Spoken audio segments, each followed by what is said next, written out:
Hi Sagittarius, and welcome to your weekly tarot reading for the week of December. Thank you so much for joining me today. I hope that you're doing really, really well. And this reading is for any sun, moon, or rising Sagittarius sign. We'll take a look at the cards. We'll get a sense of the awareness for the week, guidance and possible outcomes. I'll also choose a couple of oracle cards for additional information. And this week in the Northern Hemisphere, we have the winter solstice. So we welcome winter in, and let's see what the cards have for you.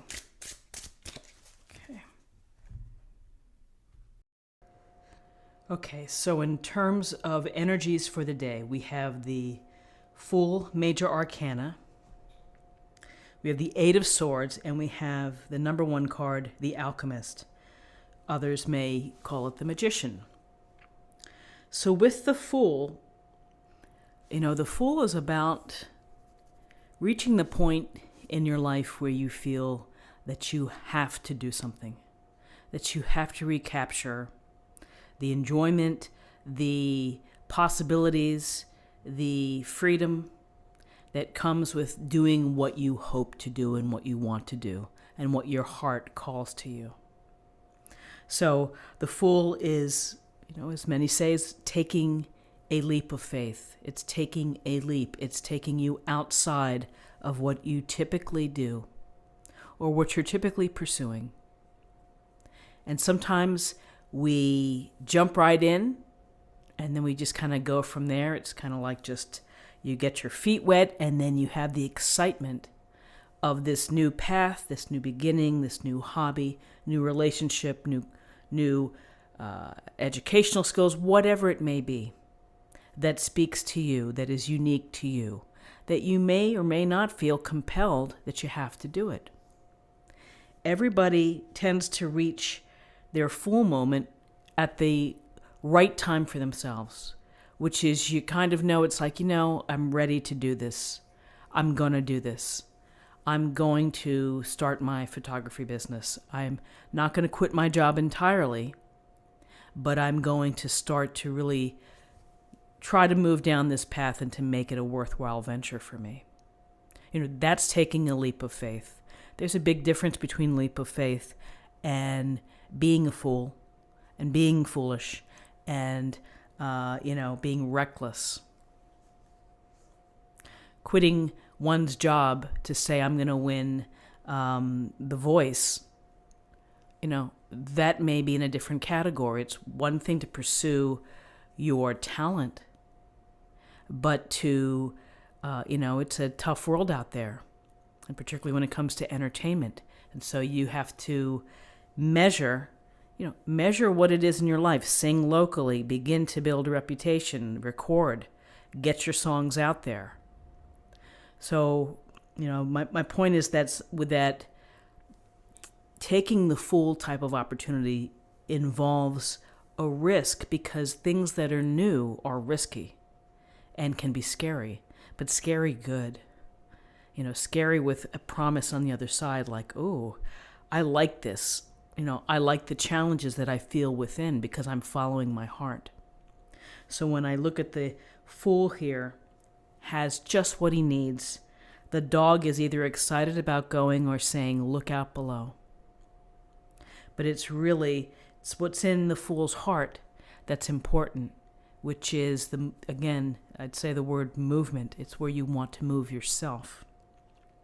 So along that path of these new journeys, here's the Eight of Swords.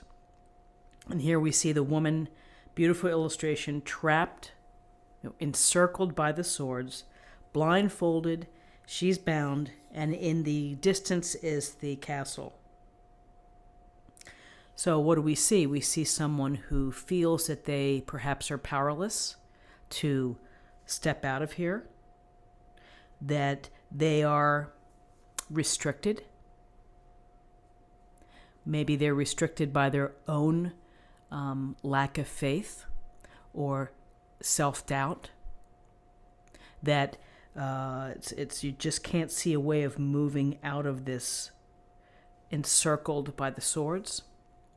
So with the Eight of Swords, when we're taking new opportunities, when we're looking at new cycles, when we're ready to take the leap, we may try to talk ourselves down. We may try to talk ourselves out of it.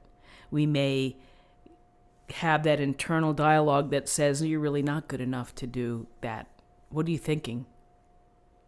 And so we can tend to sabotage ourselves. So I think that it's important to consider, when you are thinking about a new path or a new journey or whatever may come your way, that you're going to have to really put the faith in yourself. And to the extent of you are head gaming yourself and talking yourself into, a place where it's not positive or hopeful, that's, that it's just something that's going to be an obstacle or block you along the way. This woman, she may be waiting for someone to rescue her, a damsel in distress. But if your feet are working, you can try to still move. It's a matter of wanting to make the move at any cost. Again, her arms are tied, her eyes are blindfolded.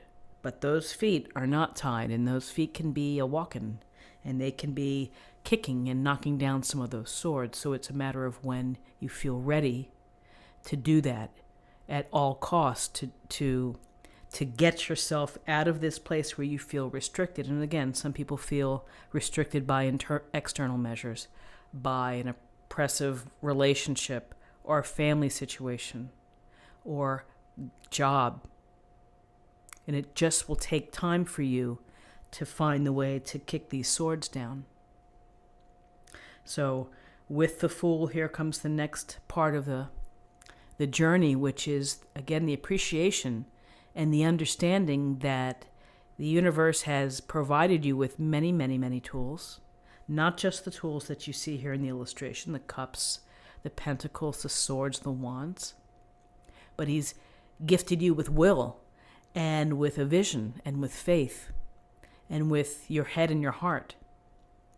So I almost slipped there. The alchemist is ready to blend all of the talents that you have, the strengths, the weaknesses, all by grand design, for you to continue on your journey, the one that's meaningful and is the right choice for you. Here's the carefree, follow your passions, live life, find the light. Here is, use what you have in order to access that light, in order to create the light, and to allow yourself to, move out of your status quo in order to experience new things and to build new opportunities. Again, you have to have faith in yourself. You also have to take steps. You have to take the action in order to make it so. So very interesting cards for the day. Let's take a look at what we have in terms of numerology. We have 0, 8, and 1 is 9. And 9 is about close to being completed. It's about spirituality and wisdom, sometimes being idealistic. And then finally, let me choose an oracle card for an affirmation of the day.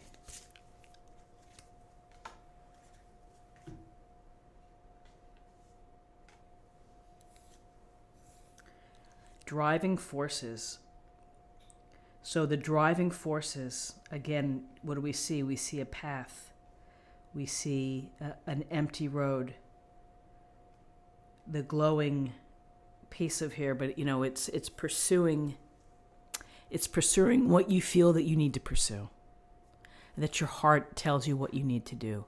It's the driving force behind creation, inspiration, great works, great ideas, great moments. It's what comes from the heart. So my friends, this is what I have for you for the day. I hope that you found something helpful here with this reading. If you did, please subscribe if you haven't already. I thank you so much for your time, and comment, like, share this video. It's a small way to support, and I'm so grateful. I'm grateful for your time. I'm grateful for you stopping by. And thank you, and I'll see you tomorrow. Bye-bye.